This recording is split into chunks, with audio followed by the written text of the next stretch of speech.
That's Luca, me and my honey, last Christmas. Nikki Friedhofer looks at photos of her son Luca. He struggles with mental illness, which can land him in the hospital sometimes. It is absolutely horrible when he was in the middle of one of his episodes. It was scary for everybody.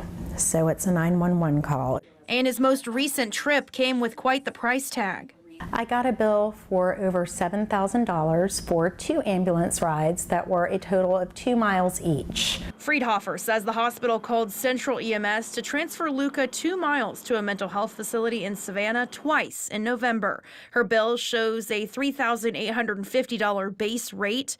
Her initial total for both trips was more than $7,400. Central EMS is out of network for her insurance. I got nauseous.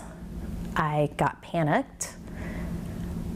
That's unacceptable. And then I just thought, maybe I'm misreading this. No, that was the bill. Central EMS has a D- rating with the Better Business Bureau, which means they have a number of complaints. They probably haven't responded to all the complaints. And in me looking at the complaints, most of the complaints were basically this issue, extremely high rates being charged.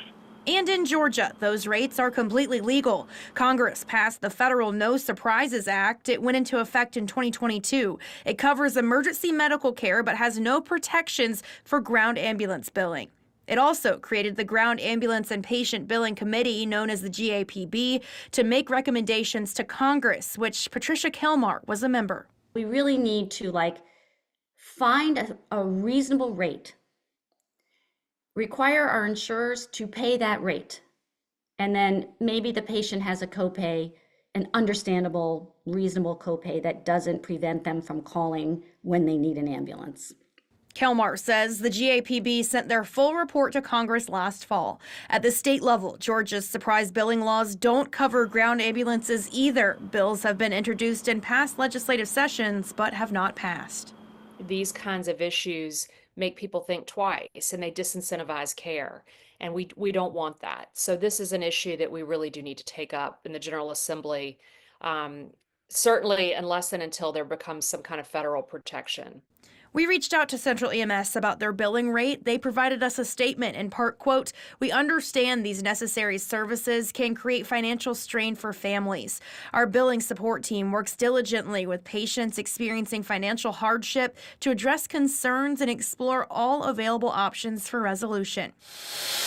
Back at the salon where Friedhofer works, she's left frustrated and disappointed. Make sure that if you have a transport from a hospital to a mental health facility, that you insist that they confirm your insurance before calling an ambulance. Still, she says her son is what's important. And I'm lucky, I'm able to persevere. I'm able to work extra and get him the help he needs. A lot of families don't have that.